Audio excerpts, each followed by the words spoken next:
तो पिछले क्लास में हम लोग ये समझने का प्रयास किए थे कि सेल क्या है,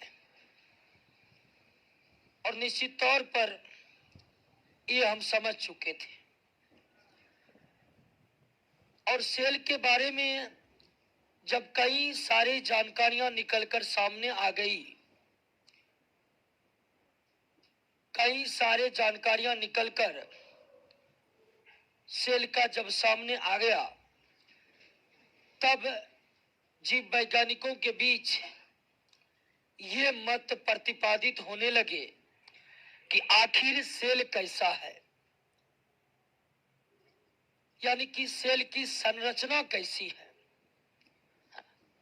और सेल की संरचना बताने वाला जो पहला मॉडल था वो प्रोटोप्लाज्म थ्योरी था।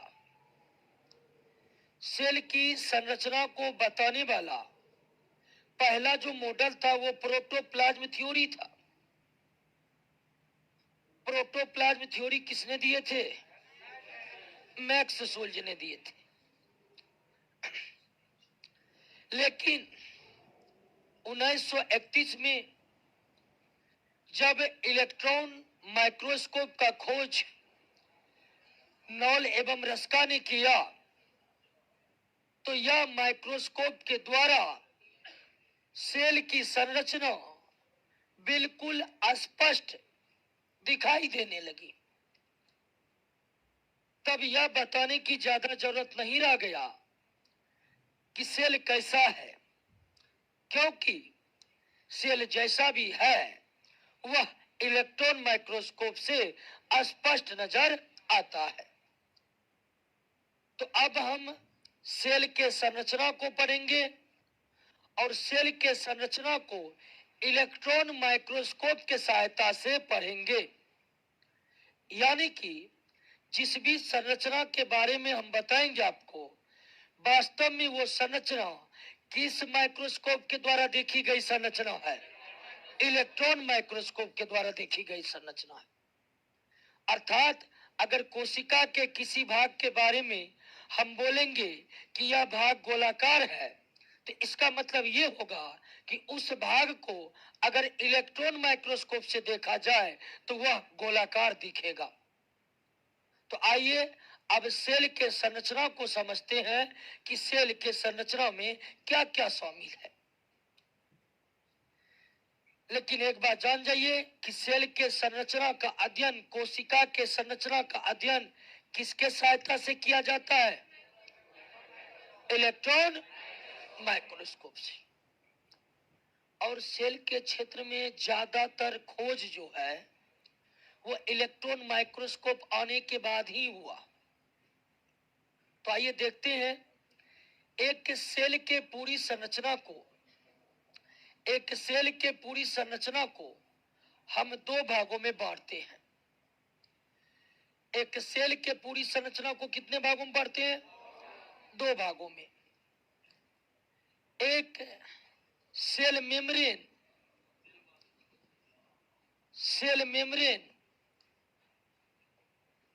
यानी कि कोशिका झिल्ली, और दूसरा प्रोटोप्लाज्म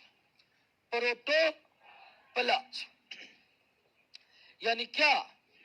जीव तरफ। एक सेल के पूरी संरचना को कितने भागों में बांटा जा सकता है? दो भाग में, सेल मेम्ब्रेन और प्रोटोप्लाज्म।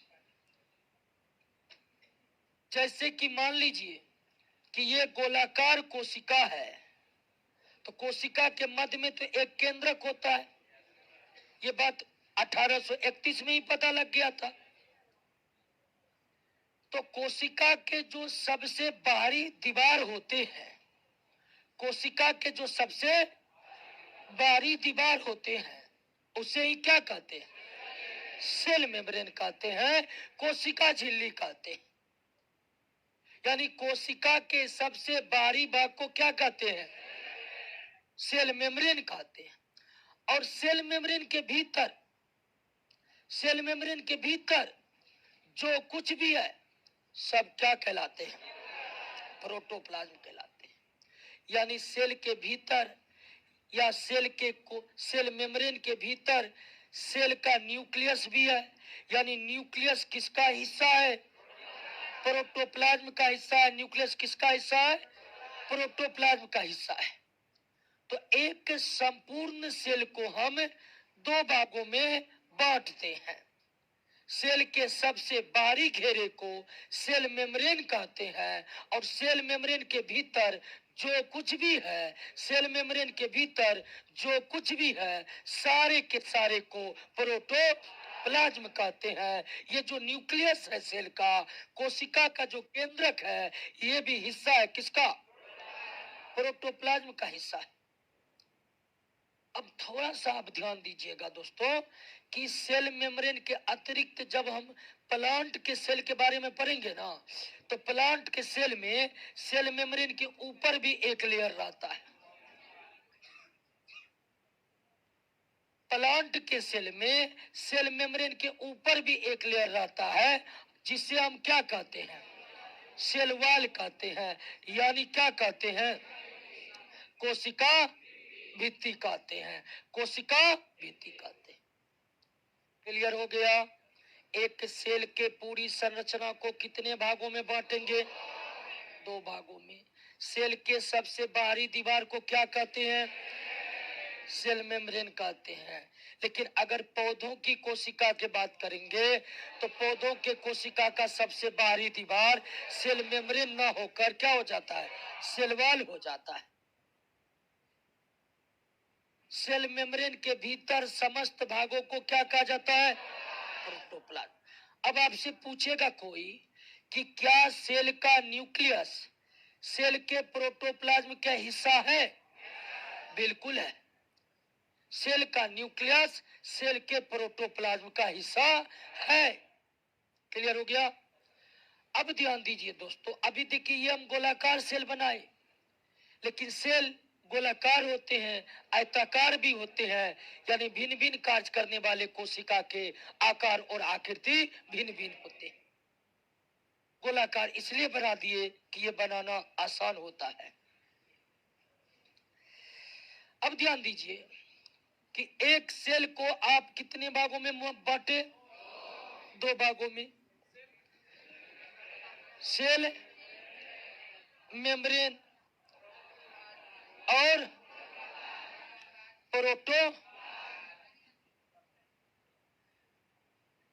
प्रोटोप्लाज्म यानी कि जीव द्रव।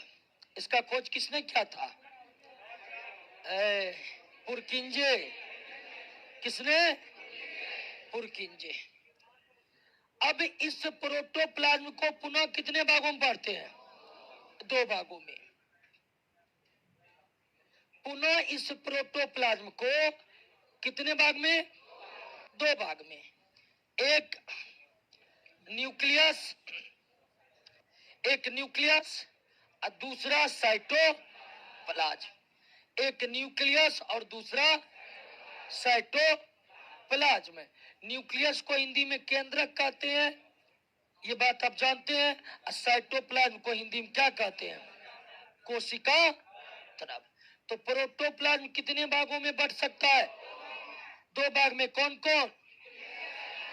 और साइटोप्लाज्म। यानी कि दोस्तों अगर ये कोशिका झिल्ली है और ये न्यूक्लियस है, तो न्यूक्लियस तो आप जान ही चुके हैं क्या है। अब न्यूक्लियस और कोशिका झिल्ली, न्यूक्लियस और के बीच जो तरल पदार्थ भरे रहते हैं, उसे ही क्या कहते हैं? साइटोप्लाज्म। यानी कि साइटोप्लाज्म कोशिका द्रव प्रोटोप्लाज्म का वह हिस्सा है जो केंद्रक और कोशिका झिल्ली के बीच में है।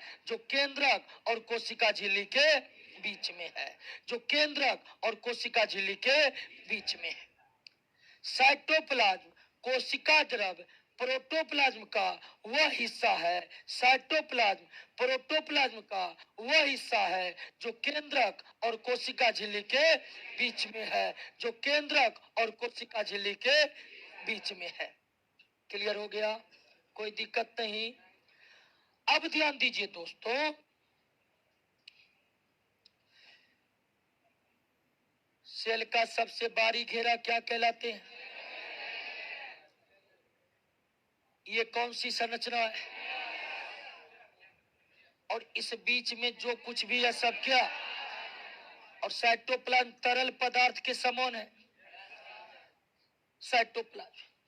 अब सेल का जो साइटोप्लाज्म है, यानी कोशिका का जो कोशिका द्रव है, सेल का जो साइटोप्लाज्म है, कोशिका का जो कोशिका द्रव है, इस कोशिका द्रव में ढेर सारे संरचनाएं पाई जाती है।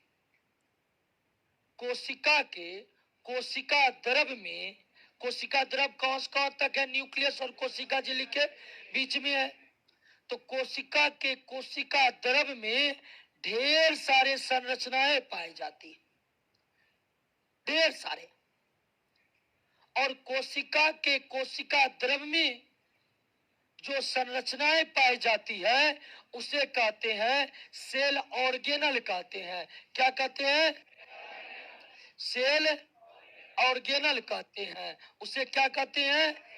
सेल ऑर्गेनल कहते हैं। हिंदी में क्या कहते हैं? उसे कोशिका अंगक कहते हैं। कोशिका अंगक कहते हैं। कोशिका द्रव में ढेर सारे संरचनाएं पाई जाती है। हम एक एक संरचनाओं को अभी तुरंत पढ़ना शुरू करेंगे।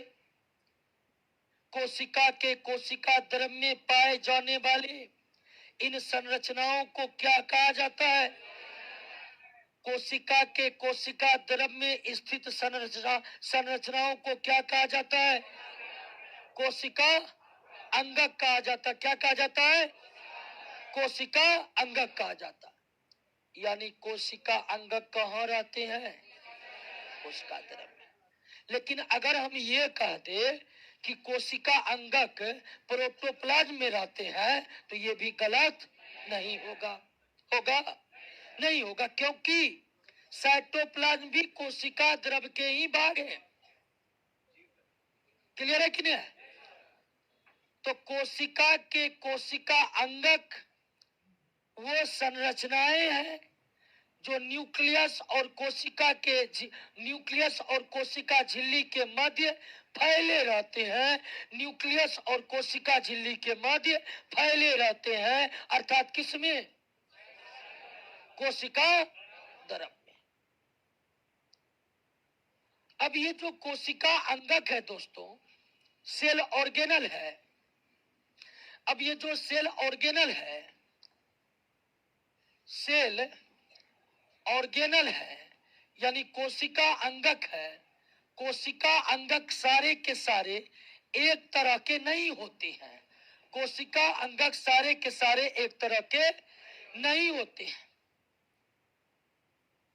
कोशिका अंगक दो प्रकार के होते हैं। कोशिका अंगक कितने प्रकार के? दो प्रकार के। कोशिका अंगक कितने प्रकार के? दो प्रकार के।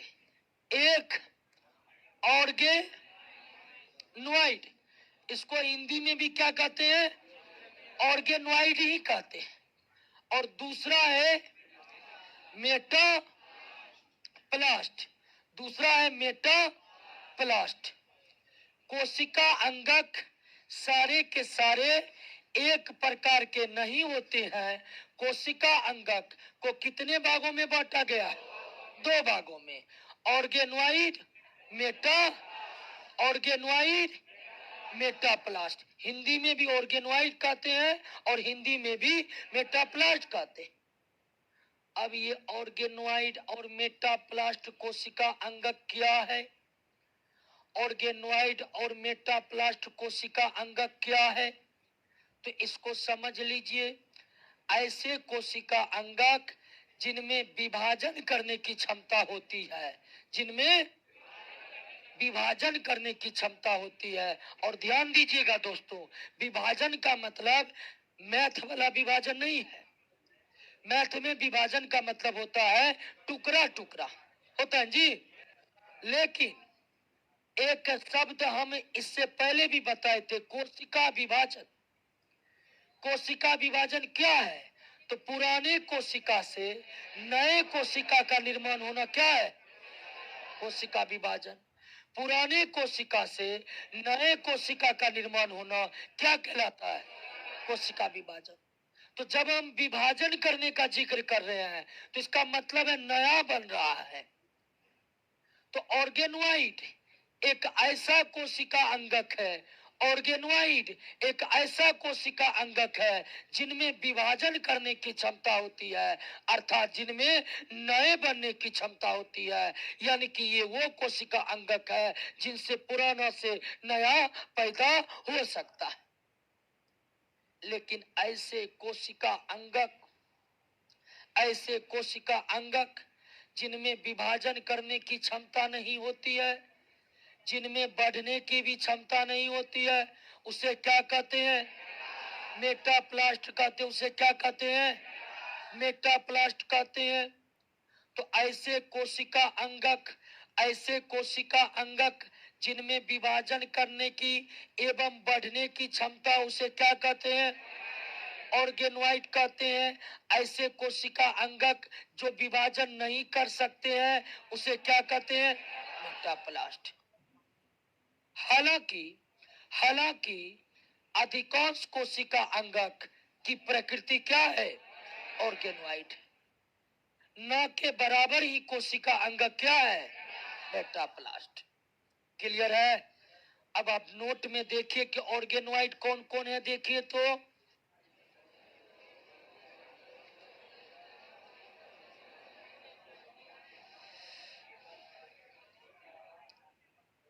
देख लिए, राइबोसोम, लाइसोसोम, राइबोसोम, लबक, mitochondria, endoplasmic reticulum, Golgi body, ये सारे के सारे क्या है? ऑर्गेनोइड। अब मेटाप्लास्ट के अंतर्गत केवल वैक्यूल यानी रस्थानी आते। मेटाप्लास्ट के अंतर्गत वैक्यूल एवं रस्थानी आते हैं और उसके बाद प्रोटीन, कार्बोहाइड्रेट, वसा के अणु आते।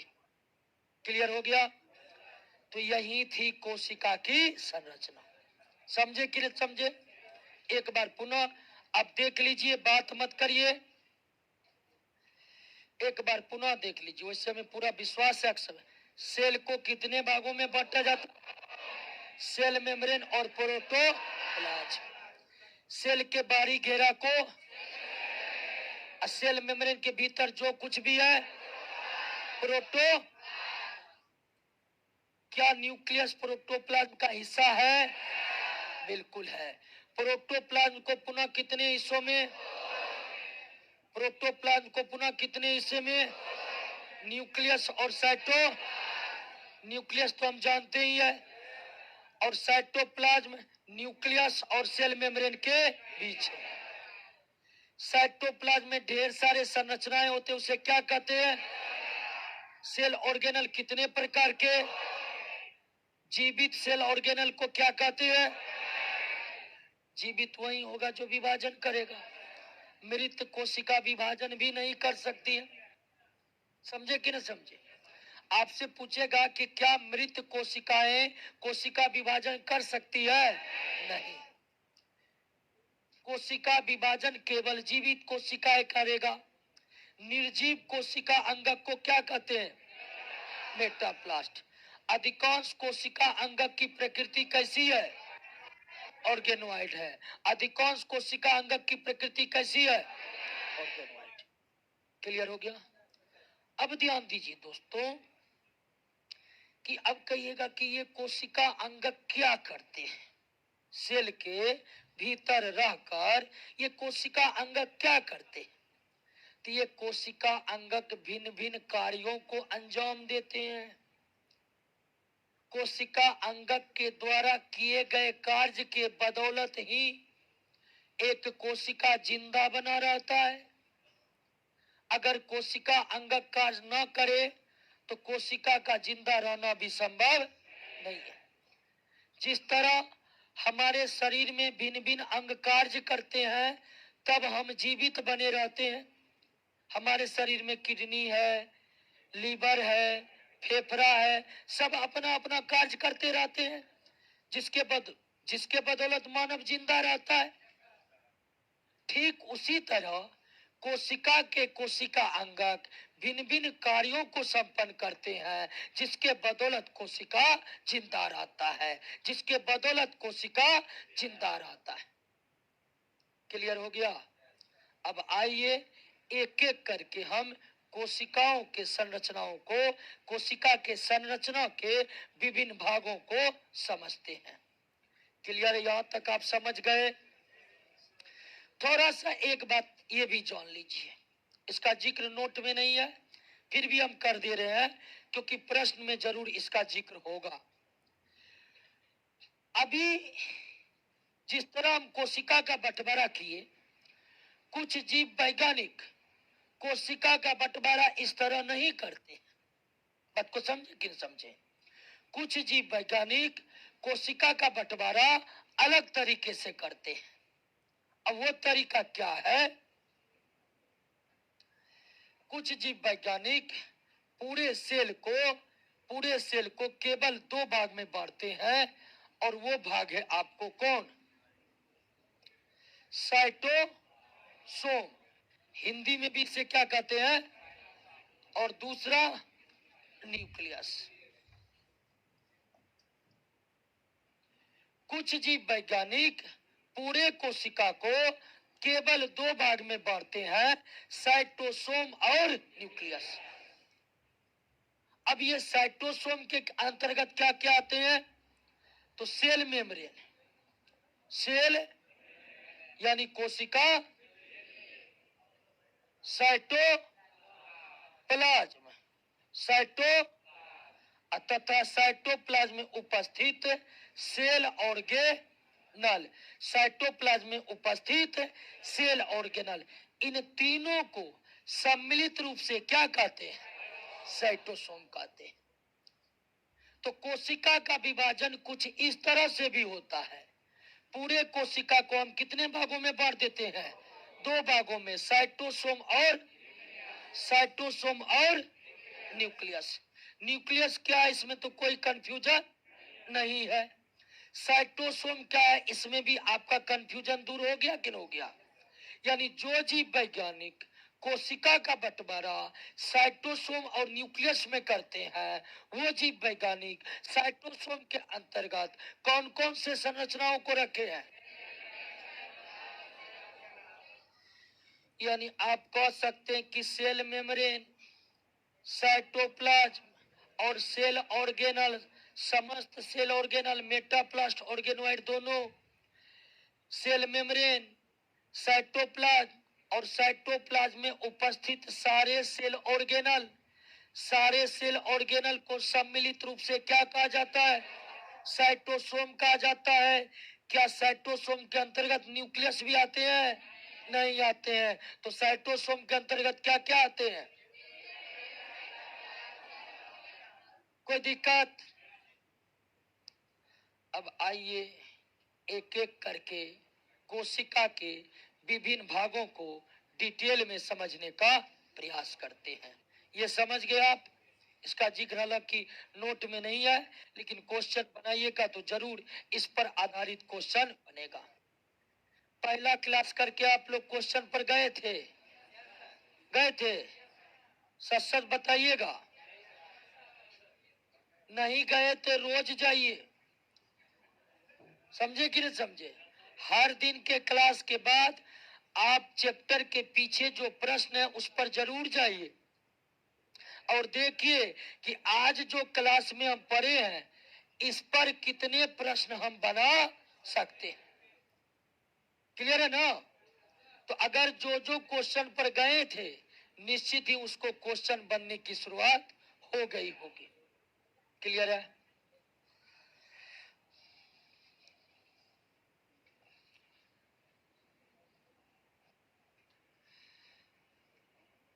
Cell membrane.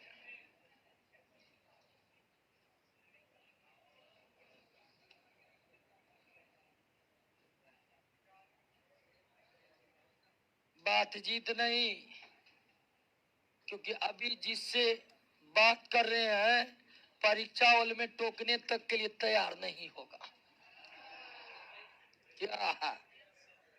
अब बहुत तो टोक टोक कर गलत गलत बताएगा दो चार गो। क्या? हाँ, एकदम जब तक एग्जाम का तैयारी कर रहे एकदम स्वार्थी बने रहिए, अपने से मतलब, ठीक है? और उसके बाद नौकरी हो जाएगा तो कल्याण करते रहिएगा सबका, लेकिन फिलहाल सिर्फ और सिर्फ अपने बारे में सोचना है। और अपने बारे में क्या सोचना है? पढ़ते रहना है। सेल मेम्ब्रेन, कोशिका झिल्ली। अगर हम बात करें कोशिका झिल्ली क्या है, तो ये बात आप समझ ही चुके हैं कि कोशिका झिल्ली क्या है। किसी भी कोशिका के सबसे बाहरी घेरा को क्या कहते हैं? कोशिका झिल्ली कहते हैं। सबसे बाहरी घेरा को क्या कहते हैं? कोशिका झिल्ली कहते हैं। पूरा कोशिका झिल्ली उड़ गया। सेल मेम्ब्रेन,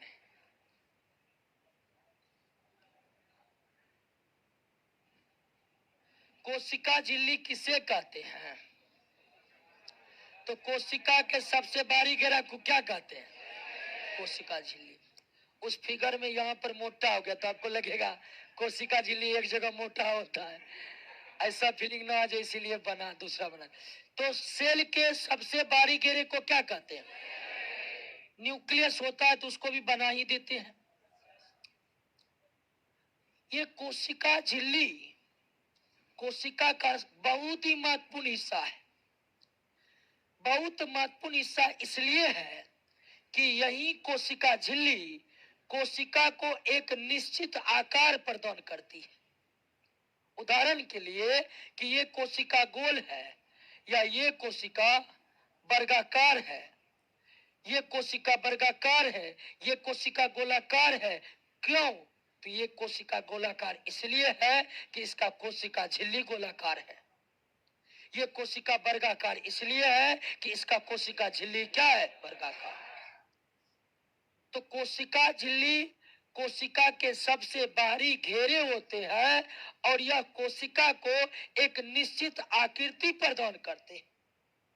अगर ये झिल्ली को ही हटा दीजिएगा तो क्या लगता है कोशिका का अस्तित्व बच पाएगा? बच पाएगा? तो कोशिका झिल्ली कोशिका के सबसे बाहरी घेरे हैं। यह कोशिका को एक निश्चित आकार प्रदान करते हैं, एक निश्चित आकार प्रदान करते हैं। और यह एक जीवित झिल्ली है। कैसी झिल्ली है? जीवित झिल्ली है, पतली झिल्ली है। और एक कमेंट किए हैं सत्येंद्र कुमार, पतली होती है। अच्छा, अब सोचे क्वेश्चन ये पूछ दिया कि पतला क्या होता है। अच्छा, अब ध्यान दीजिए कि ये कोशिका झिल्ली जो है ये जीवित होता है, जीवित झिल्ली। अब जीवित झिल्ली कहने का क्या मतलब कि अगर इसमें कोई टूट फूट हो जाएगा तो पुनः ये अपना भाग खुद निर्मित करके अपने टूट फूट हुए इलाके को ठीक कर लेगा। तो जब कोशिका झिल्ली क्षतिग्रस्त हो जाती है ना, तो वह अपने क्षतिग्रस्त भाग को पुनः निर्मित कर लेती है। इसलिए हम कहते हैं कि कोशिका झिल्ली एक जीवित झिल्ली है। यह कोशिका को निश्चित आकृति प्रदान करती है। और यही नहीं, एक कोशिका दूसरे कोशिका से जो अलग होता है वो भी किसके सहायता से? सेल मेम्ब्रेन की सहायता से। यानी सेल मेम्ब्रेन एक कोशिका और दूसरे कोशिका के बीच फर्क करता है। अगर सेल मेम्ब्रेन ही ना होता तो सारा सेल एक ही नजर नहीं आता, आता कि ना आता? तो आप जो सेल के गिनती कर लेते हैं तो क्यों? तो सारे सेल एक दूसरे से अलग अलग। और एक सेल को दूसरे सेल से अलग करने की जिम्मेदारी किसकी है? सेल मेम्ब्रेन की है। एक सेल को दूसरे सेल से अलग करने की जिम्मेदारी किसकी है? सेल मेम्ब्रेन की है। अब आइए अगली बात पर ध्यान दीजिए कि सेल मेम्ब्रेन जो है एक तो जीवित है, उसके अलावे इसकी प्रकृति क्या होती है? अर्धपारगमी होती है। इसकी प्रकृति क्या होती है? अर्धपारगम होती है, सेमी परमेबल होती है, सेमी परमेबल होती है। कोशिका झिल्ली की प्रकृति क्या होती है? सेमी परमेबल होती है, अर्धपारगम होती है। अब आप कहिएगा ये अर्धपारगम क्या है? तो पारगम का मतलब होता है आर पार जाने में कोई रुकावट नहीं। यानी जब हम कहते हैं कि यह पारगम है तो इसका मतलब हम उसके अंदर जा भी सकते हैं और उसके अंदर आ भी सकते हैं, कोई रोक टोक नहीं। लेकिन यह पारगम नहीं है कोशिका झिल्ली, ये क्या है? अर्धपारगम। और अर्धपारगम का अर्थ यहाँ पर यह नहीं है कि आधा जाएगा आधा नहीं जाएगा। अर्धपारगम का मतलब यहाँ यह बिल्कुल भी नहीं है कि आधा जाएगा आधा नहीं जाएगा, बल्कि अर्धपारगम का मतलब यहाँ पर यह है कि कोशिका के अंदर कौन जाएगा और कोशिका के बाहर कौन निकलेगा, ये कौन तय करेगा? कोशिका के भीतर जाने वाले प्रत्येक पदार्थों पर नियंत्रण किसका रहता है? सेल मेम्ब्रेन का। कोशिका से बाहर निकलने वाले प्रत्येक पदार्थों पर नियंत्रण किसका रहता है? यानी कोशिका के अंदर कौन जाएगा और कोशिका के अंदर, कोशिका से बाहर कौन निकलेगा, ये कौन सुनिश्चित करता है? Cell membrane. और सेल मेम्ब्रेन ना तो सभी पदार्थों को अंदर जाने देती है और न ही सभी पदार्थों को बाहर निकलने देती है। इसी खासियत को किस नाम से जाने जाते हैं? अर्धपारगम का मतलब है न तो सब इस झिल्ली से होकर अंदर जा सकता है और न ही सब पदार्थ कोशिका के बाहर आ सकता है। तो सवाल है कि कौन अंदर जाएगा और कौन बाहर निकलेगा, कौन कोशिका के भीतर जाएगा और कौन कोशिका के बाहर निकलेगा। तो ऐसे पदार्थ जिसकी जरूरत कोशिका के भीतर है वो सीधे अंदर जाएगा, उसको कोशिका झिल्ली नहीं रोकेगा। और जिसकी अंदर अब जरूरत नहीं रह गया है वो आराम से बाहर निकलेगा, उसको बाहर निकलने से कोशिका झिल्ली नहीं रोकेगा। तो कोशिका के भीतर वही पदार्थ जा सकते हैं जिसकी जरूरत है कोशिका के भीतर, कोशिका के बाहर वही पदार्थ निकल सकते हैं जिसकी अब जरूरत कोशिका के अंदर नहीं रह गई है।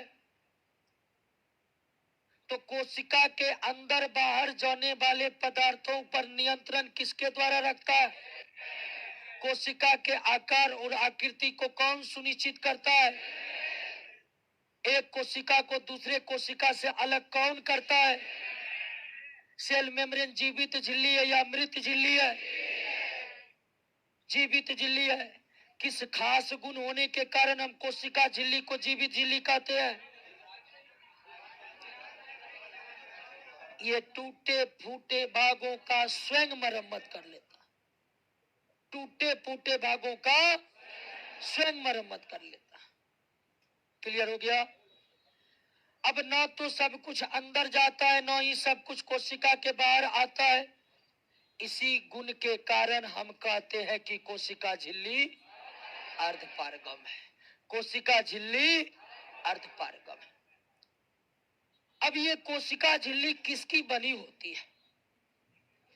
ये कोशिका झिल्ली किसकी बनी होती है? सेल मेम्ब्रेन, सेल मेम्ब्रेन, कोशिका झिल्ली किसकी बनी होती है? तो कोशिका झिल्ली बनी होती किसकी? प्रोटीन की और लिपिड की। लिपिड का मतलब आप नहीं जानते तो जानिए क्या। कोशिका झिल्ली का निर्माण, कोशिका झिल्ली का निर्माण किन किन चीजों से होता है? प्रोटीन और लिपिड से होता है। कोशिका झिल्ली का निर्माण किन किन चीजों से होता है? प्रोटीन और लिपिड से होता है। अब दोस्तों थोड़ा सा आप और जान लीजिए, इसका जिक्र नोट में नहीं है।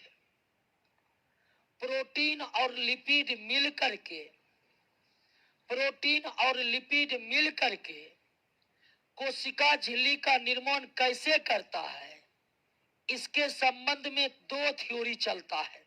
कितने? दो थ्योरी। कोशिका झिल्ली प्रोटीन और लिपिड से मिलकर बना हुआ है, लेकिन कोशिका झिल्ली प्रोटीन और लिपिड से मिलकर कैसे बना है, इसके संबंध में दो वैज्ञानिक का दो अलग अलग थ्योरी है। एक थ्योरी क्या है? एक थ्योरी है unit membrane model. Unit membrane model. और ये यूनिट मेम्ब्रेन मॉडल रॉबर्टसन ने 1953 ईस्वी में दिया था। यूनिट मेम्ब्रेन मॉडल किस जीव वैज्ञानिक ने प्रतिपादित किया है? रॉबर्टसन ने। कब? 1953 में। कभी कभी तो क्वेश्चन डायरेक्ट ये भी आ सकता है कि unit membrane model, unit membrane model किसकी संरचना को बताते हैं? यूनिट मेम्ब्रेन मॉडल का संबंध किससे है? सेल मेम्ब्रेन से। अब यूनिट मेम्ब्रेन मॉडल में, यूनिट मेम्ब्रेन मॉडल में रॉबर्टसन ये बता रहे हैं कि कोशिका झिल्ली तीन परतों के बने होते हैं। ऊपर में प्रोटीन, नीचे में प्रोटीन। ऊपर में प्रोटीन, नीचे में प्रोटीन। ऊपर में प्रोटीन, नीचे में, अब बीच में क्या? बीच में क्या? लिपिड। बीच में क्या? लिपिड। लिपिड की मोटाई 30 एंगस्ट्रॉम। लिपिड की मोटाई 30 एंगस्ट्रॉम और इसकी मोटाई 25 सॉरी, प्रोटीन की मोटाई 20 एंगस्ट्रॉम और इसकी मोटाई 35 एंगस्ट्रॉम। ठीक है। तो रॉबर्टसन यूनिट मेम्ब्रेन मॉडल के द्वारा कोशिका झिल्ली की संरचना को किस तरह निर्धारित किए हैं? तो यूनिट मेम्ब्रेन मॉडल में रॉबर्टसन ये बताए हैं कि कोशिका झिल्ली कितने परत का होता है? 3 परत का होता है और कुल 75 एंगस्ट्रॉम मोटा होता है। कुल 75 एंगस्ट्रॉम मोटा होता है। और इसमें प्रोटीन और लिपिड कैसे व्यवस्थित रहते हैं? तो कोशिका झिल्ली के ऊपर का परत प्रोटीन का बना होता है और निचला परत भी प्रोटीन का बना होता है, जो कितना मोटा होता है? 20 एंगस्ट्रॉम। जबकि बीच में किसकी परत होती है? लिपिड की, जो कितना मोटा होता है? 35 एंगस्ट्रॉम होता है। क्लियर हो गया? लेकिन क्या हुआ? पानी चाहिए क्या?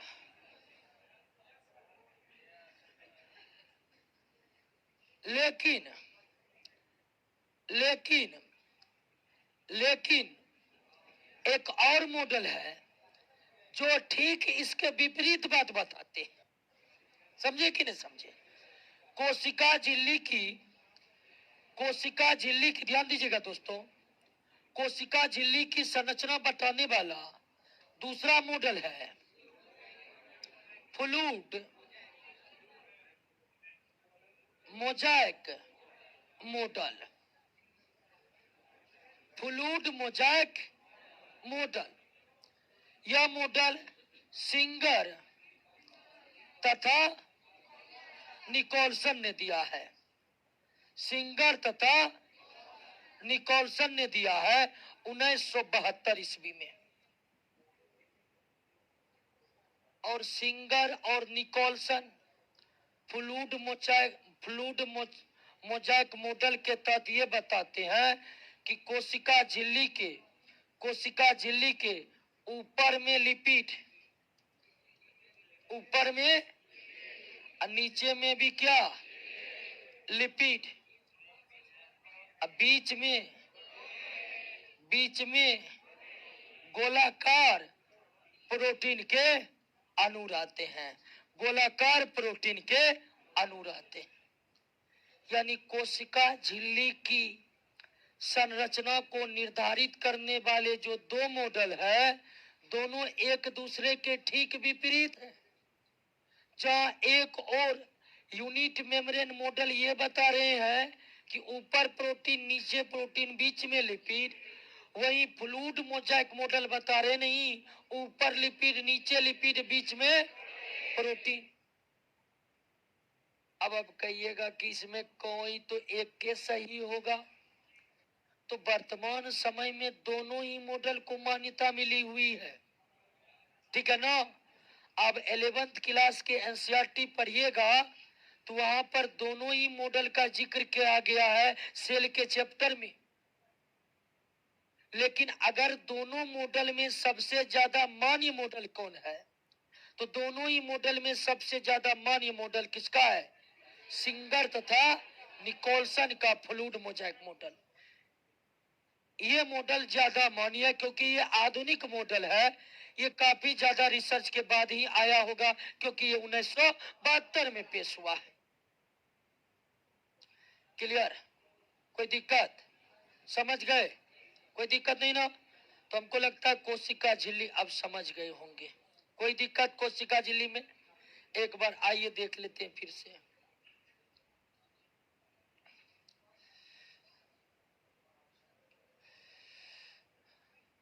कोशिका झिल्ली सेल का सबसे बाहरी घेरा होता है जो कोशिका को निश्चित आकृति प्रदान करता है और एक कोशिका को दूसरे से अलग करता है। कोशिका झिल्ली एक जीवित झिल्ली है क्योंकि जब ये टूट फूट जाती है तो अपना मरम्मत स्वयं कर लेती है। कोशिका झिल्ली की प्रकृति अर्धपारगम होती है। कोशिका झिल्ली की प्रकृति अर्धपारगम होती है, अर्थात ये न तो सभी चीजों को कोशिका के भीतर जाने देती है, न ही सभी पदार्थों को कोशिका के बाहर निकलने देती है। क्लियर है? बात समझ गए? कोशिका झिल्ली का मुख्य काम यही है कि कौन कोशिका के भीतर जाएगा, कौन कोशिका के बाहर आएगा, इस पर नियंत्रण रखना। कोशिका को निश्चित आकार और आकृति प्रदान करना, विसरण और परासरण में सहायता करना। कोशिका से विसरण और परासरण जो होता है वह किसके द्वारा होता है? सेल मेम्ब्रेन के द्वारा होता है। आप कहिएगा विसरण और परासरण क्या है? तो विसरण और परासरण इसी चैप्टर के लास्ट में हम पढ़ेंगे। विसरण और परासरण इसी चैप्टर के लास्ट में पढ़ेंगे। लेकिन थोड़ा सा आप समझिए कि विसरण और परासरण एक ऐसा टेक्निक है, एक ऐसा प्रक्रिया है जिसके जरिए भिन्न भिन्न पदार्थ एक स्थान से दूसरे स्थान चले जाते हैं। यानी विसरण और परासरण ट्रांसपोर्टिंग का तरीका है। और कोशिका जो विसरण और परासरण करती है अपने किसके द्वारा करती है? कोशिका झिल्ली के द्वारा। कोशिका के द्वारा विसरण और परासरण जो होता है, कोशिका के द्वारा विसरण और परासरण जो होता है, उसमें कोशिका का कौन सा भाग लेती है? कोशिका झिल्ली, सेल मेम्ब्रेन। क्लियर? कोई दिक्कत नहीं ना? अब थोड़ा सा ध्यान दीजिए दोस्तों कि इस पृथ्वी पर कोशिकाओं के संख्या के आधार पर दो प्रकार के जीव हैं, unicellular multi cellular. Multi cellular में जैसे हम मानव का उदाहरण ले लें तो मानव का प्रचलन अंग क्या है? हाथ है और पैर है। दोनों की सहायता है चलने के लिए, सिर्फ पैर नहीं हाथ भी चाहिए, ठीक है ना? हाँ ठीक बोले, बढ़िया चलने के लिए दोनों चाहिए, ठीक है ना? हाथ भी चाहिए और पैर भी चाहिए। तो एक बहुकोशिकीय जीव में प्रचलन के लिए अर्थात स्थान परिवर्तन करने के लिए हाथ और पैर होते हैं। ठीक उसी तरह एक कोशिकीय जीव जैसे कि जीवाणु हो गया, ठीक है, जीवाणु हो गया, प्रोटोजोआ हो गया, प्रोटोजोआ हो गया, इन सब जीवों में प्रचलन अंग जो है, इन सब जीवों का प्रचलन अंग जो है वो क्या है? सीलिया है, फ्लैजिला है और क्या है? कूटपाद। इसका नाम सुने आप? अगर आप सीलिया का नाम नहीं सुने तो अभी सुन गए कि नहीं सुन गए? ये सीलिया, फ्लैजिला, कूटपाद ये क्या है? किसके? यूनिसेलुलर जीव, एक कोशिकीय जीव, एक कोशिकीय को हम सूक्ष्म जीव कहते हैं, माइक्रो ऑर्गेनिज्म कहते हैं। तो सूक्ष्म जीव जो चलते फिरते हैं अर्थात स्थान परिवर्तन करते हैं, या तो उसमें सीलिया होता है, या तो उसमें कूटपाद होता है, या तो उसमें फ्लैजिला होता है। तो एक कोशिकीय जीवों में जो प्रचलन अंग निर्मित होते हैं, एक कोशिकीय जीवों में जो प्रचलन अंग निर्मित होते हैं वो कोशिका के किस भाग से होते हैं? कोशिका झिल्ली से होते हैं। एक कोशिकीय जीवों के प्रचलन अंगों का निर्माण उसके कोशिका के कोशिका झिल्ली के द्वारा होता है, उसके कोशिका के कोशिका झिल्ली के द्वारा होता है। अब किस सूक्ष्म जीव में सीलिया होता है, किस सूक्ष्म जीव में फ्लैजिला होता है, किस सूक्ष्म जीव में कूटपाद होता है, इसको हम सूक्ष्म जीव वाला जब चैप्टर पढ़ेंगे ना तब क्लियर कर देंगे। लेकिन अभी आप याद रखिएगा कि सीलिया है, फ्लैजिला है, ये कूटपाद है, ये प्रचलन अंग है। ये क्या है? प्रचलन अंग है। और यह एक कोशिकीय जीवों के प्रचलन अंग है, बहुकोशिकीय के नहीं। और एक कोश के जीवों में इन सब प्रचलन अंगों का निर्माण, एक कोश के जीवों में इन सब प्रचलन अंगों का निर्माण एक कोश के जीव के कोशिका के कोशिका झिल्ली के द्वारा होता है। क्लियर? कोई दिक्कत कोशिका झिल्ली में? एक बार पढ़िए तो आप, रीडिंग मारिए तो देख के तो सारी बातों को आप समझ गए हैं।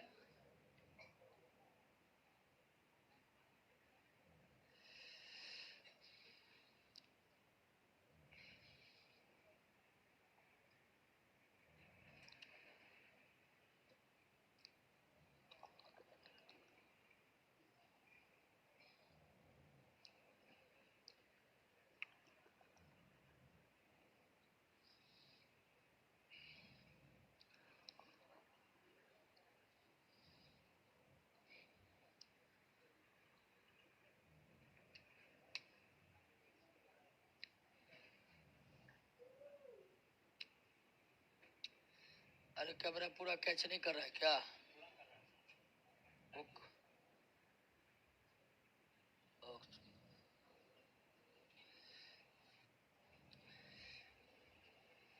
कहिए दोस्तों, सब कुछ क्लियर समझ में आ गया ना?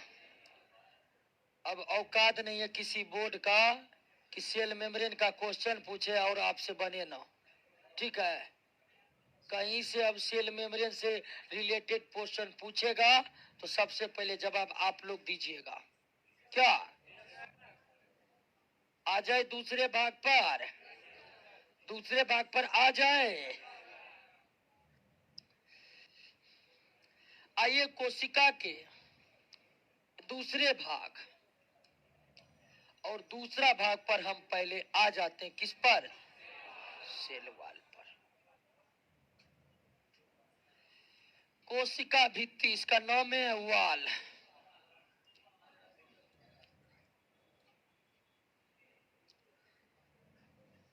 अभी तुरंत आप समझ चुके हैं कि सबसे बाहरी घेरा को क्या कहते हैं? सेल मेम्ब्रेन कहते हैं। सेल के सबसे बाहरी घेरा को सेल मेम्ब्रेन कहते हैं। सेल के सबसे बाहरी घेरा को सेल मेम्ब्रेन कहते हैं। लेकिन जब प्लांट, पौधे समझते हैं ना, किसे कहते हैं? ऐसे बहुकोशिकीय जीव, ऐसे बहुकोशिकीय सजीव जिनके कोशिकाओं में क्लोरोफिल पाए जाते हैं, उसे पौधा कहते हैं, उसे प्लांट कहते हैं। क्लियर है ना? ऐसे बहुकोशिकीय सजीव जिनके कोशिका में क्लोरोफिल पाए जाते हैं, उसे क्या कहते हैं? प्लांट कहते हैं कि नहीं? प्लांट का मतलब ये नहीं होता है कि जड़ तना पत्ती हो। प्लांट का मतलब ये होता है कि वे मल्टी सेलुलर हो और उसके सेल में क्लोरोफिल हो। जब आप प्लांट के दुनिया का सैर करिएगा ना बायोलॉजी में, कई सारे प्लांट मिलेगा। बेचारा में न तो जड़ है, न तो तना है, और न तो पत्ती है, फिर भी वो प्लांट है। तो जो पौधे के सेल होते हैं, उसके सेल मेम्ब्रेन के ऊपर भी एक लेयर रहता है।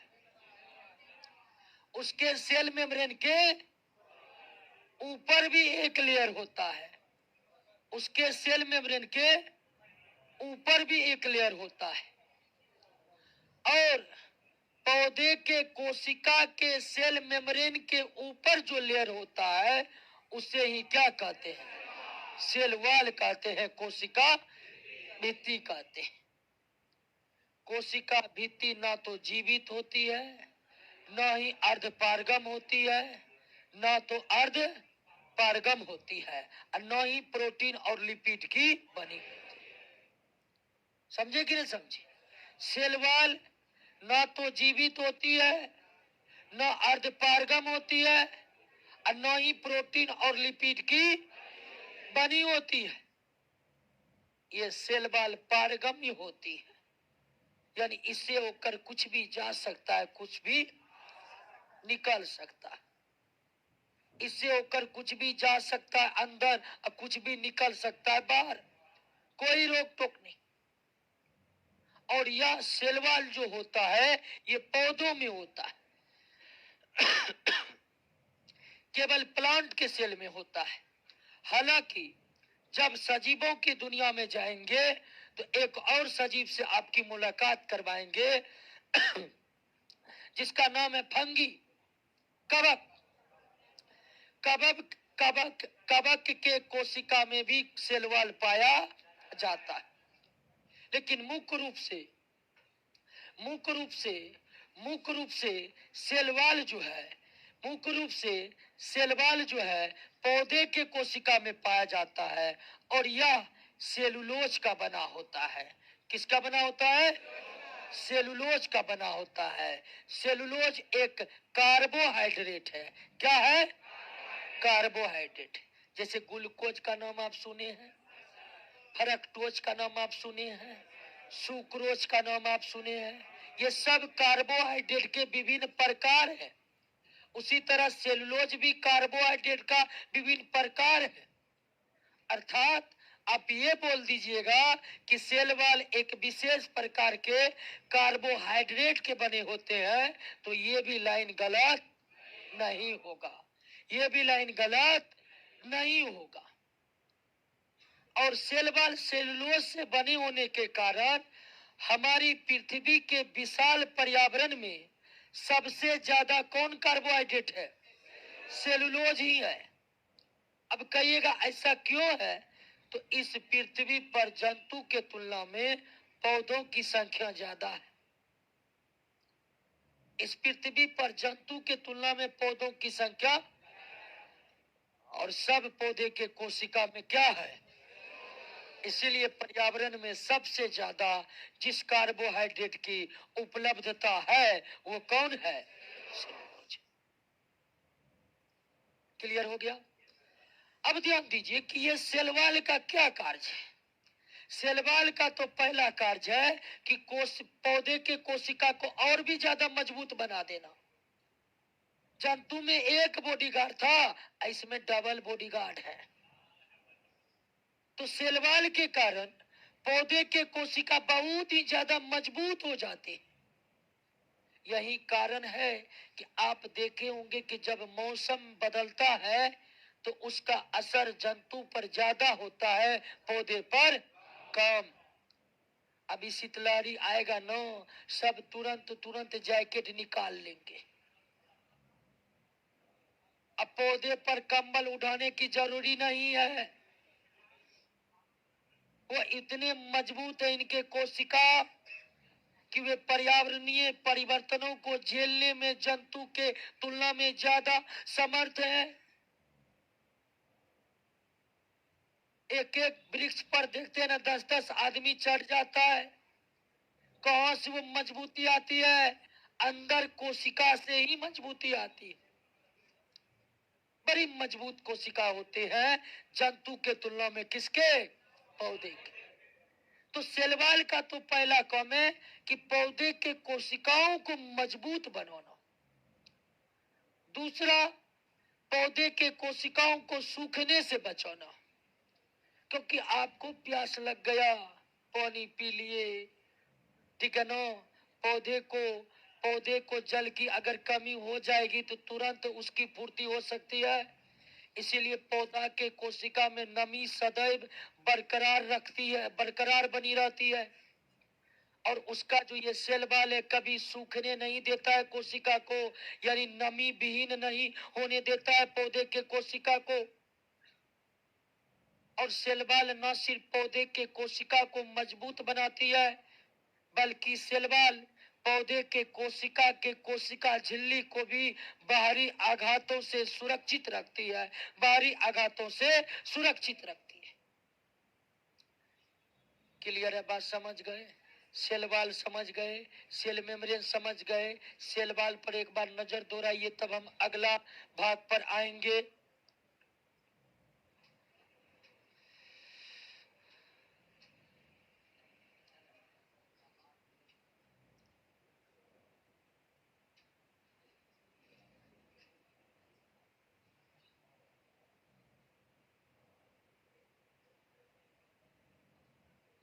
तुम्हारा नोट किधर गया? तुम्हारा है? रूम पार्टनर है क्या? अच्छा अच्छा।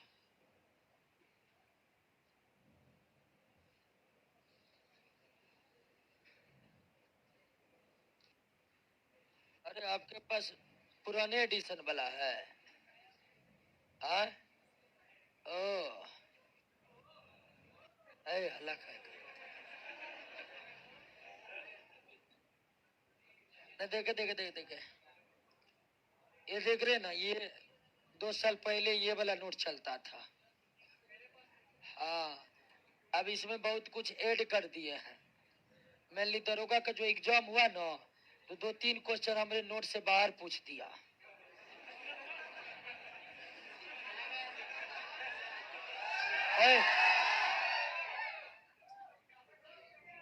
हम तो हम तो दावा करते हैं कि हमारे नोट का क्वेश्चन नहीं है, क्वेश्चन का डिक्शनरी है। वो सेटर सभी मंगा के यही रखता है, तो तुरंत उसको बदल दिए, दिन रात एक करके बदल दिए, बहुत कुछ नया चैप्टर भी ऐड कर दिए। उसके बाद तो बायोलॉजी का इतना डिमांड हुआ कि अब बाहर कभी क्वेश्चन जाता है। ठीक है, अगला पढ़ाए। और दरोगा तो छोड़िए, हाल फिलहाल में जो ग्रुप डी का एग्जाम हुआ था, उसमें बहुत ही मतलब अंदर घुस घुस के एनसीईआरटी से प्रश्न पूछा था। और जो पूरी तरह से हमसे पढ़ा हुआ था एकदम फूक के आ गया। ठीक है, एकदम कॉन्सेप्ट आधारित प्रश्न। यानी कि पहले मतलब इस बार जो ग्रुप डी का एग्जाम हुआ, कोई दिए होंगे तो उसको आइडिया होगा। पहले सीधे पूछता था सेल का कौन खोज किया, रॉबर्ट हुक मार देता था। इस बार तो एकदम दिया था वही प्रश्न को एकदम घुमा घुमा कर सीधा प्रश्न पूछा, क्या लगता है रॉबर्ट हुक सेल को सही में खोज दिया था?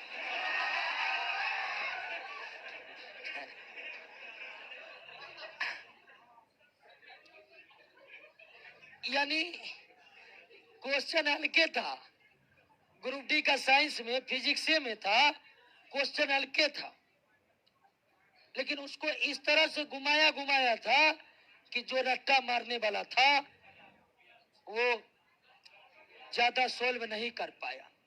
इसीलिए हम एक एक चीज को तोड़ कर बनाते हैं। अब वो जमाना नहीं है कि रट लीजिएगा और आप कटअप पार कर जाइएगा। अब आपको एक एक चीज समझना होगा और ये बिल्कुल आसान है। सेल मेम्ब्रेन सेल वॉल समझे कि नहीं समझे? आइए अगला चीज समझिए। साइटोप्लाज्म,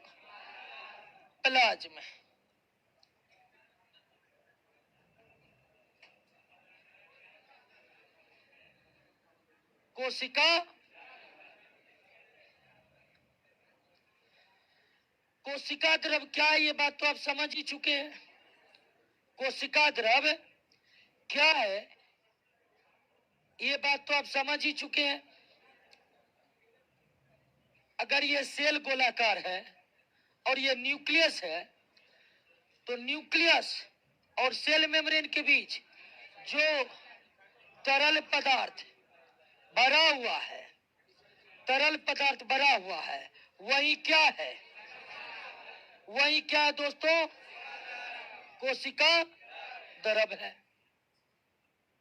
तो कोशिका द्रव प्रोटोप्लाज्म यानी कि जीव द्रव के वे भाग है, कोशिका द्रव जीव द्रव के वे भाग है जो न्यूक्लियस और सेल मेम्ब्रेन के बीच है।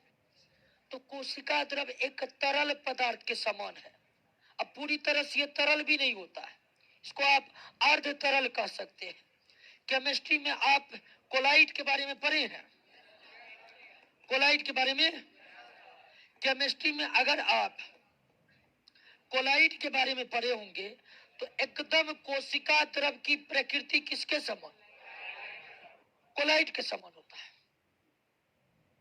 और यह कोशिका द्रव का लगभग 80% भाग किसका बना होता है?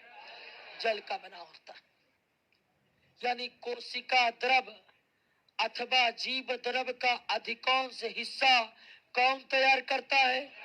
जल तैयार करता है।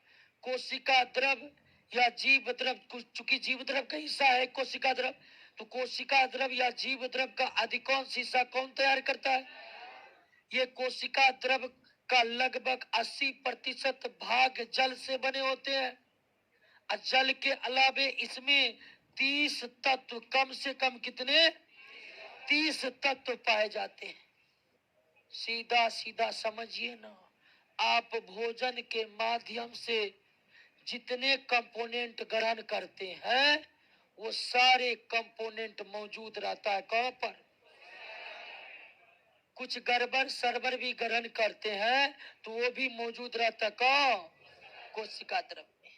यानी एक सिगरेट पीने वाले व्यक्ति के कोशिका द्रव में हल्का हल्का धुआं भी होगा, यानी यानी निकोटीन के अंश होंगे। तो हम जो भोजन करते हैं या कोई सजीव जो भोजन करता है, उस भोजन करने का उद्देश्य सारे कोशिकाओं को पोषण मिलना होता है।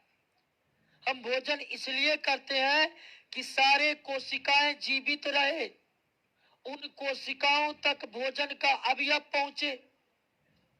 तो कोशिका द्रव में अधिकांश जल होते हैं और जल के अलावे वे तमाम कंपोनेंट कोशिका द्रव में पाए जाते हैं जो सजीव भोजन के माध्यम से ग्रहण करता है।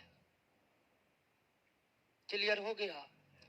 और आप पहले ही जान चुके हैं कि इसी कोशिका द्रव में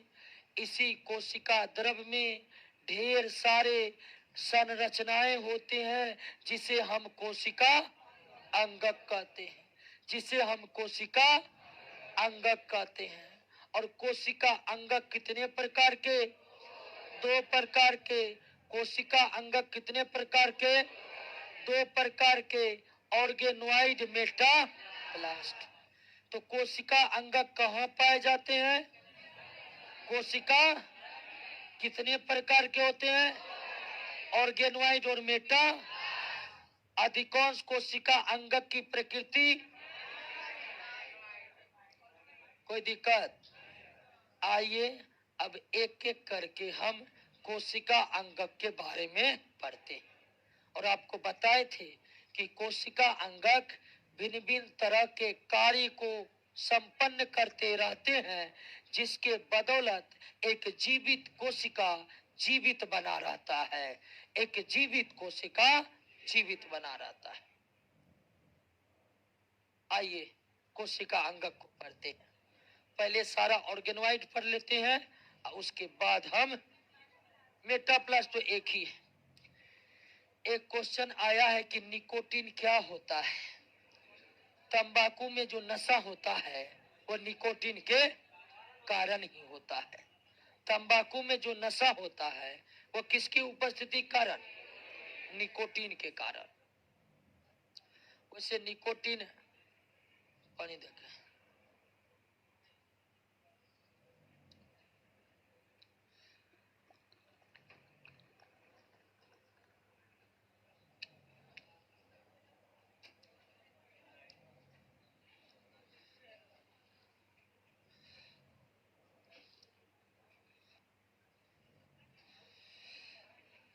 पहला कोशिका अंगक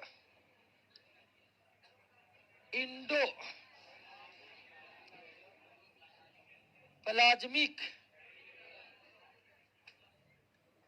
रेटिकुलम। शॉर्ट में इसको क्या कहते हैं? ईआर। Indo plasmic reticulum. ध्यान दीजिए, इधर ध्यान दीजिए। इंडो प्लाज्मिक रेटिकुलम, शॉर्ट में इसे क्या कहते हैं? ईआर कहते हैं। हिंदी नाम अंतःप्रदर्भी जालिका।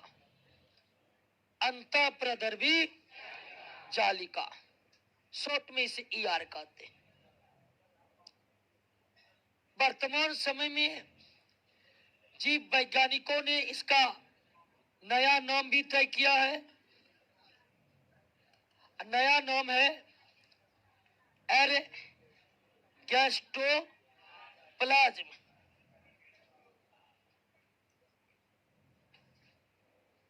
हिंदी में भी यही कहते हैं, एरगेस्टोप्लाज्म। तो इंडोप्लाज्मिक रेटिकुलम, जिसको शॉर्ट में ईआर कहते हैं, इसका एक नया नाम एरगेस्टोप्लाज्म रखा गया है।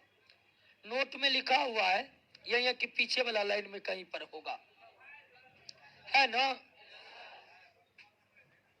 इसका नया नाम एरगेस्टोप्लाज्म है। हालांकि अभी भी ज्यादा प्रचलित नाम क्या है? ईआर है। अब ईआर जो है दोस्तों कैसा होता है? इंडोप्लाज्मिक रेटिकुलम, जिसका नया नाम क्या हो गया है? एरगेस्टोप्लाज्म, जिसका नया नाम क्या हो गया है? अगर इस इंडोप्लाज्मिक रेटिकुलम को अगर इलेक्ट्रॉन माइक्रोस्कोप से अगर देखिएगा तो आपको बहुत ही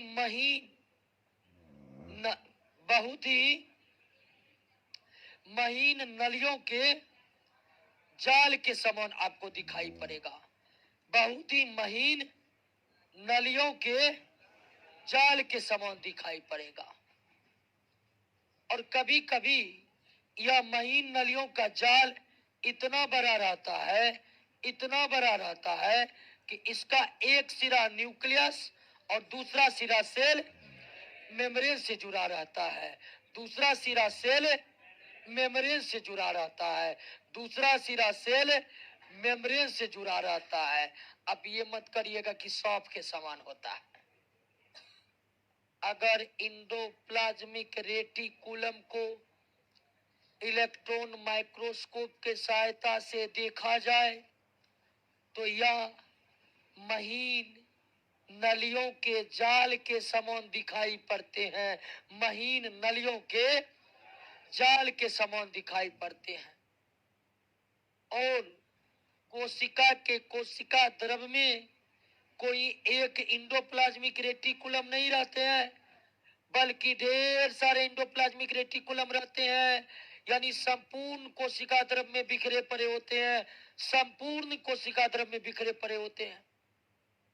और कभी कभी तो यह इंडोप्लाज्मिक रेटिकुलम यानी कि महीन नलियों की जाल इतनी बड़ी होती है कि इसका एक सिरा केंद्रक से तो दूसरा सिरा कोशिका झिल्ली से जुड़ा होता है। एक सिरा केंद्रक से तो दूसरा सिरा कोशिका झिल्ली से जुड़ा रहता है। अब ध्यान दीजिए दोस्तों कि कोशिका के कोशिका द्रव में जितने भी इंडोप्लाज्मिक रेटिकुलम होते हैं वो सारे एक समान दिखाई नहीं पड़ते। यानी सारे इंडोप्लाज्मिक रेटिकुलम एक जैसे नहीं होते हैं। सारे इंडोप्लाज्मिक रेटिकुलम एक जैसे नहीं होते हैं। कुछ इंडोप्लाज्मिक रेटिकुलम के ऊपर में गोलाकार गोलाकार संरचनाएं पाई जाती है। गोलाकार गोलाकार क्या पाई जाती है? संरचनाएं पाई जाती है। जबकि कुछ इंडोप्लाज्मिक रेटिकुलम में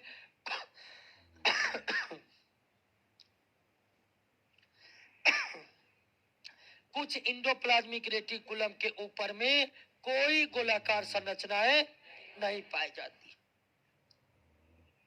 अब ये जो गोलाकार संरचनाएं जो इंडोप्लाज्मिक रेटिकुलम के सतह के ऊपर है, इस गोलाकार संरचनाओं का नाम क्या है? राइबोसोम। इस गोलाकार संरचना का नाम क्या है? इसे हिंदी में भी राइबोसोम ही कहते हैं। हिंदी में भी क्या कहते हैं? राइबोसोम ही कहते हैं। तो कुछ एंडोप्लाज्मिक रेटिकुलम के सतह पर राइबोसोम होते हैं, अब कुछ इंडोप्लाज्मिक सतह के ऊपर में राइबोसोम नहीं होते। ऐसे इंडोप्लाज्मिक रेटिकुलम जिसके सतह पर राइबोसोम पाए जाते हैं उसे रफ इंडोप्लाज्मिक रेटिकुलम कहते हैं। जिनके सतह पर राइबोसोम नहीं पाए जाते हैं उसे क्या कहते हैं? स्मूथ इंडोप्लाज्मिक रेटिकुलम कहते हैं। क्या कहते हैं? स्मूथ इंडोप्लाज्मिक रेटिकुलम कहते हैं। तो इंडोप्लाज्मिक रेटिकुलम कोशिका के कोशिका द्रव में कितने प्रकार के? एक रफ और दूसरा यानी कि खुरदुरी और चिकनी। खुरदुरी अंतःप्रद्रवी जालिका और चिकनी अंतःप्रद्रवी जालिका। अब रफ ईआर जो है, रफ इंडोप्लाज्मिक रेटिकुलम किसकी उपस्थिति के कारण रफ हो गए हैं? अर्थात स्मूथ एंडोप्लाज्मिक रेटिकुलम के सतह पर कोई राइबोसोम की उपस्थिति, स्मूथ इंडोप्लाज्मिक रेटिकुलम के सतह पर स्मूथ इंडोप्लाज्मिक रेटिकुलम के सतह पर कोई राइबोसोम नहीं पाया जाता है। क्लियर हो गया? कोशिका के कोशिका द्रव में महीन नलियों के जाल के समान जो संरचनाएं दिखाई पड़ती है उसे क्या कहते हैं? ईआर कोशिका द्रव में कितने प्रकार के? ऐसा ईआर जिसके सतह पर राइबोसोम रहते उसे क्या कहते हैं? अब ध्यान दीजिए कि यह जो इंडोप्लाज्मिक रेटिकुलम है यह भी कोशिका झिल्ली के तरह प्रोटीन और लिपिड के ही बने होते। जिस तरह कोशिका झिल्ली किसका बना था? प्रोटीन और लिपिड का बना था। कोशिका झिल्ली किसका बना था? प्रोटीन और लिपिड का बना था।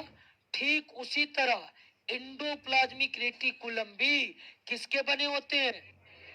प्रोटीन और लिपिड के बने होते हैं, प्रोटीन और लिपिड के बने होते हैं।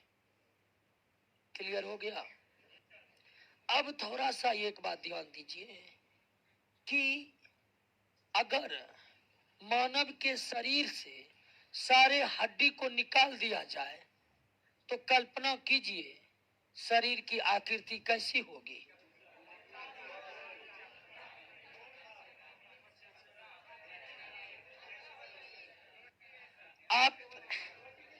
आप ध्यान दीजिए। आप इतना बात तो आपको पता है कि किसी भी जंतु का जो ढांचा तैयार होता है उसमें उसके हड्डियों की भूमिका अति महत्वपूर्ण होती है।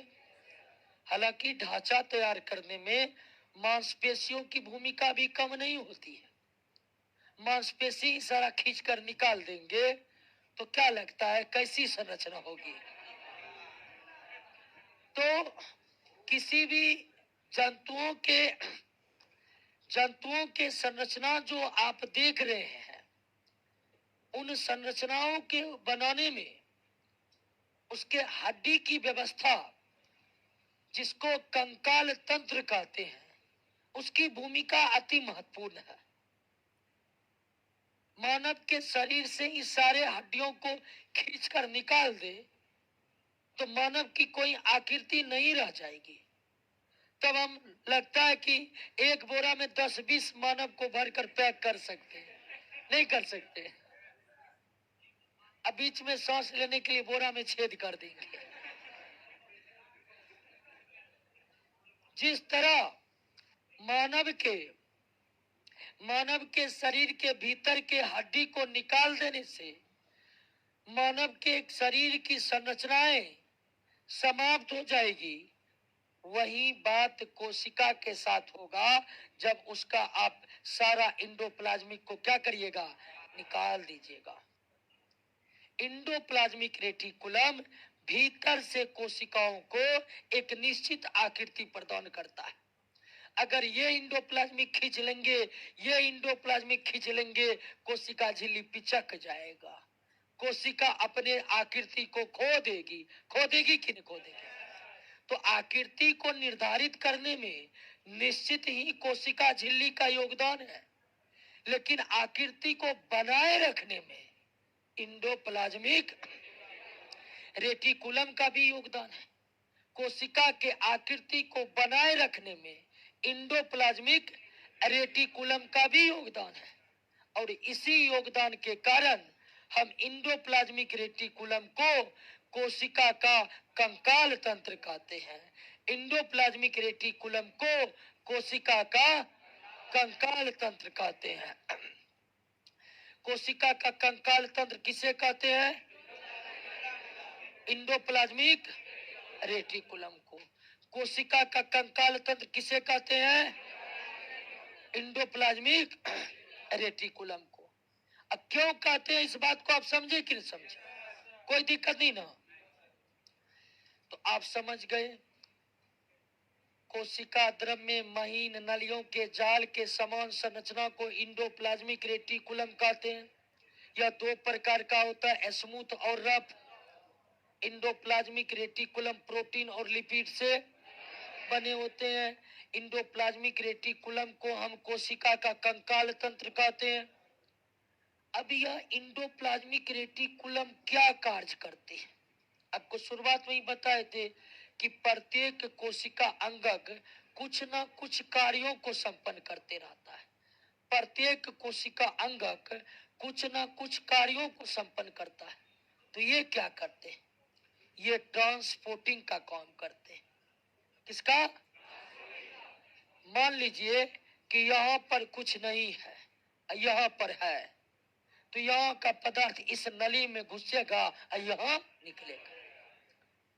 तो इंडोप्लाज्मिक रेटिकुलम अंतःकोशिकीय परिवहन का कार्य करते हैं, ट्रांसपोर्टिंग में योगदान देते हैं, और खास करके प्रोटीन को कोशिका के एक द्रव से प्रोटीन को कोशिका द्रव के एक भाग से दूसरे भाग तक पहुंचाने की जिम्मेदारी किसके ऊपर है? तो इंडोप्लाज्मिक रेटिकुलम का कार्य परिवहन का होता है, अंतःकोशिकीय परिवहन का कार्य करते हैं। ये कोशिका द्रव में स्थित भिन्न भिन्न पदार्थों को एक भाग से दूसरे भाग, एक भाग से दूसरे भाग और खास करके प्रोटीन का परिवहन, प्रोटीन अणु का परिवहन इसी एंडोप्लाज्मिक रेटिकुलम के द्वारा होता है। यानी किसके द्वारा होता है? रफ इंडोप्लाज्मिक रेटिकुलम के द्वारा। और ये जो स्मूथ इंडोप्लाज्मिक रेटिकुलम है, स्मूथ इंडोप्लाज्मिक रेटिकुलम है, स्मूथ इंडोप्लाज्मिक रेटिकुलम वसा तथा कोलेस्ट्रॉल, वसा तथा कोलेस्ट्रॉल का क्या करते हैं? संश्लेषण करते हैं। वसा तथा कोलेस्ट्रॉल का क्या करते हैं? संश्लेषण करते हैं। अब वसा और कोलेस्ट्रॉल का संश्लेषण करता कौन? रफ इंडोप्लाज्मिक रेटिकुलम का मुख्य कार्य प्रोटीन का परिवहन करना कोशिका द्रव के एक भाग से दूसरे भाग में, कोशिका द्रव के एक भाग से दूसरे भाग में।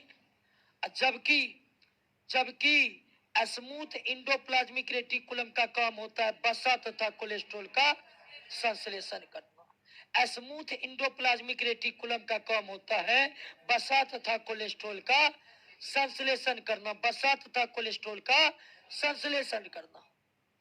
अब आप कहिएगा कि ये वसा और कोलेस्ट्रॉल का संश्लेषण करने का अर्थ क्या है? ठीक है ना? वसा और कोलेस्ट्रॉल का संश्लेषण करने का अर्थ क्या होगा? ध्यान दीजिएगा, वसा और कोलेस्ट्रॉल का परिवहन नहीं कर रहा बल्कि, और प्रोटीन का संश्लेषण नहीं कर रहा बल्कि प्रोटीन का परिवहन कर रहा है। अब संश्लेषण का क्या मतलब हुआ? संश्लेषण का मतलब क्या हुआ समझ लीजिए। हम जो भोजन करते हैं उस भोजन में कुछ अवयव किसका होता है? वसा का।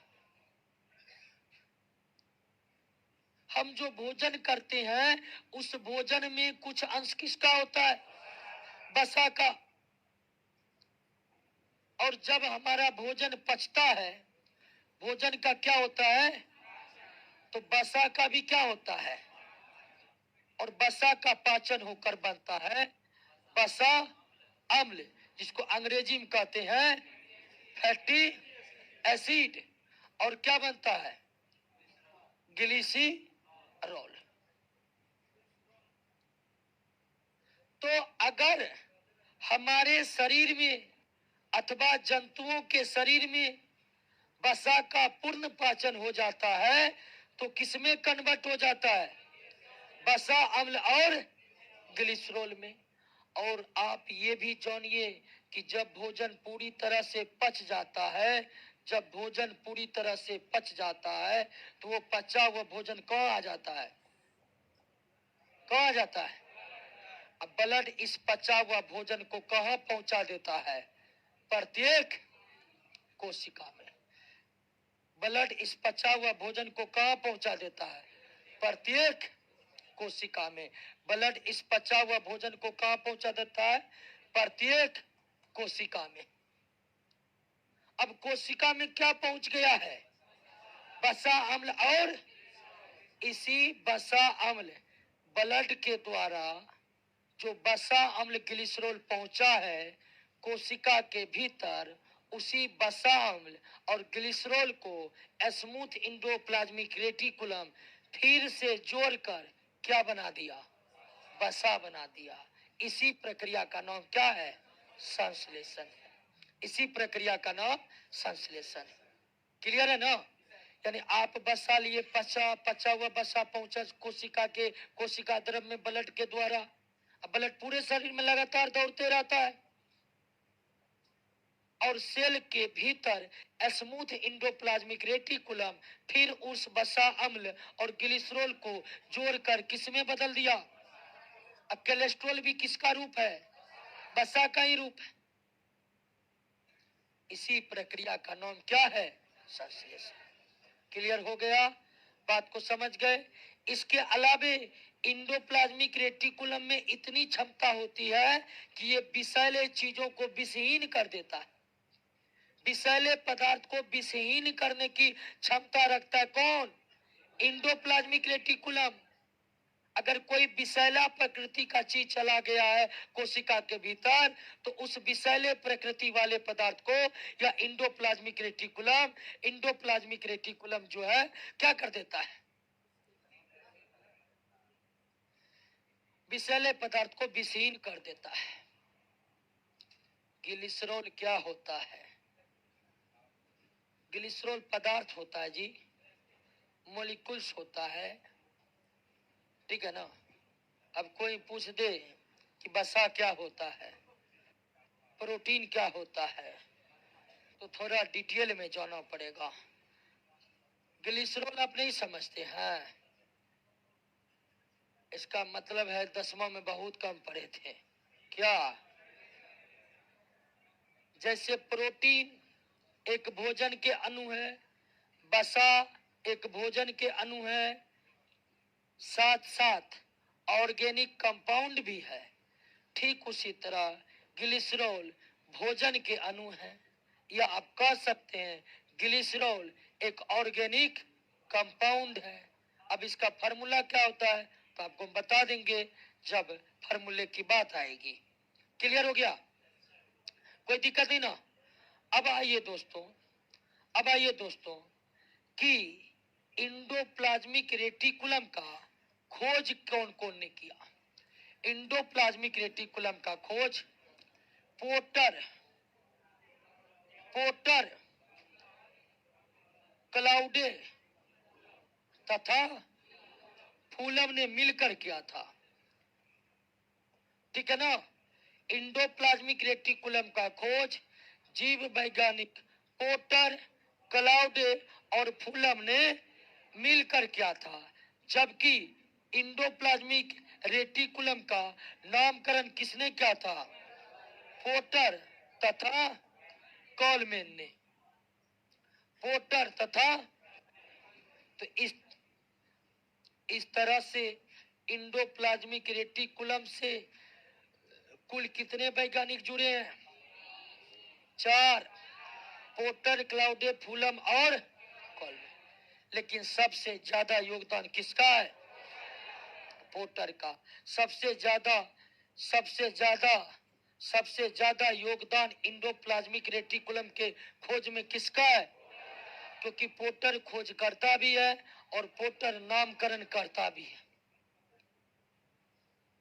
कहिए इंडोप्लाज्मिक रेटिकुलम समझे?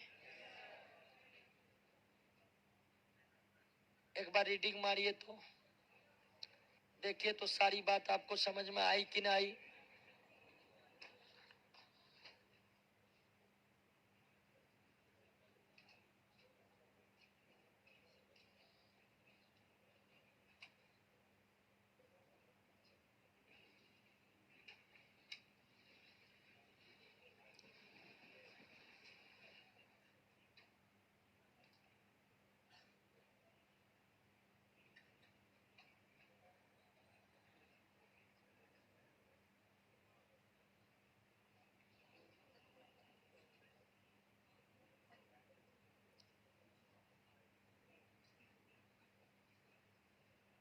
क्लियर हो गया? आइए अगला क्लास में रफ्तार बढ़ाते हैं। जाके प्रश्न बनाइएगा। समझे कि नहीं समझे? अभी थोड़ा धीमी गति से चल रहे हैं, धीरे धीरे आप रमते जाइएगा, हमारी बातों को आप समझते जाइएगा, तब हम स्पीड कुछ ज्यादा करके बढ़ा देंगे।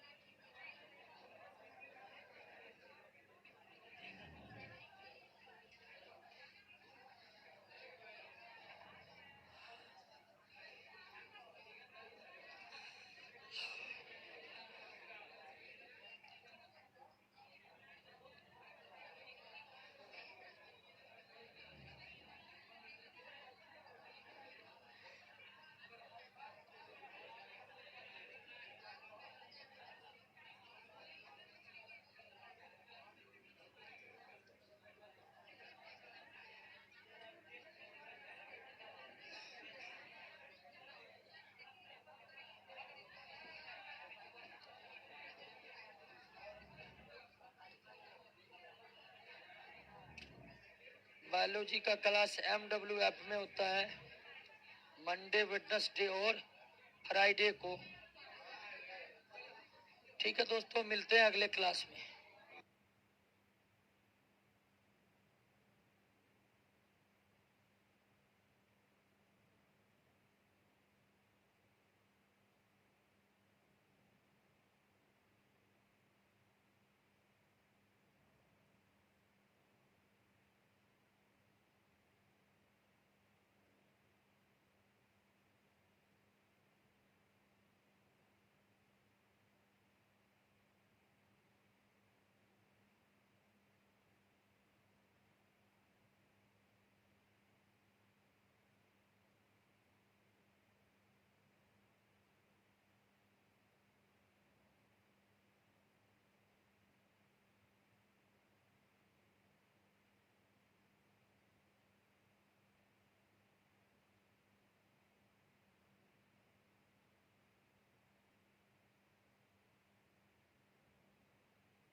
है।